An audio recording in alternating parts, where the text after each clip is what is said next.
मैंने हाल में एक वीडियो देखी जो दिल और दिमाग को झंझोड़ देने वाली थी।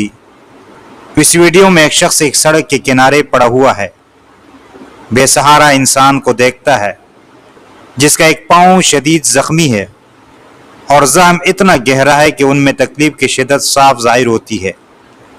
उसका जिस्म मैल कुचैल से ढका हुआ है और बाल बेतरतीबी से फैल गए हैं, गोया कि वह एक तवील मुद्दत से तकलीफ में मुब्तला है। ये मंजर दिल को गमगीन करता है, लेकिन फिर उस शख्स का रद्द अमल और उसके साथियों की मदद देखकर दिल में उम्मीद की एक करंत फूटती है। वीडियो में दिखाया गया ये शख्स उस जख्मी इंसान के करीब जाता है, लेकिन इब्तिदा में वो शख्स मदद कबूल करने से इनकार करता है। वो अपनी हालत पर इतना गिरा हुआ महसूस करता है कि उसे किसी की मदद का ख्याल भी नहीं आता, लेकिन उसका साथ देने वाले लोग न सिर्फ उसकी मदद करने पर बजद होते हैं, बल्कि उसको पकड़कर उसके पाँव की सफाई करते हैं, जख्मों पर पट्टी बांधते हैं और फिर उसके परागंद बालों को काट कर उसकी हालत बेहतर बनाने की कोशिश करते हैं। इस दौरान ये लोग कहते हैं कि यह शख्स भगवान के मानन है, क्योंकि उसने अपने आप को दूसरों की मदद के लिए पेश किया और उसने इंसानियत की असल शक्ल को जिंदा किया। कुछ लोग ये भी कहते हैं कि ऐसे शख्स को कोई हाथ नहीं लगाता, ये बहुत बड़ा काम है।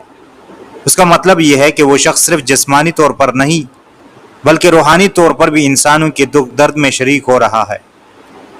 वीडियो के आखिर में यह शख्स लोगों से दरख्वास्त करता है कि वो इस वीडियो को ज़्यादा से ज़्यादा शेयर करे, ताकि अगर कभी भी कोई बेसहारा शख्स ऐसी हालत में पड़ा हो तो उसके इर्द गिर्द के लोग उसकी मदद के लिए आगे आएँ।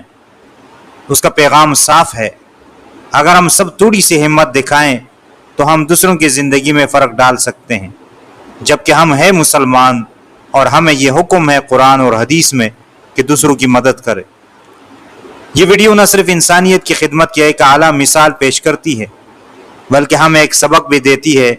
हम सब की ज़िंदगी में कभी न कभी ऐसा लम्हा आता है जब हम किसी के दर्द को महसूस करते हैं या किसी की मदद करने का मौका मिलता है। ऐसे वक्त में अगर हम अपने अंदर की हिम्मत और मोहब्बत को बेदार करें तो हम किसी की ज़िंदगी बदल सकते हैं, चाहे हम किसी की माली मदद करें या उसके दुख दर्द में शरीक हों। हर छोटा सा अमल इंसानियत की खिदमत का बायस बन सकता है। तो अल्लाह ताला से दुआ है कि अल्लाह ताला हमें इस तरह अमल करने की तौफीक अता फरमाए। आमीन सुम्मा आमीन या रब्बल आलमीन।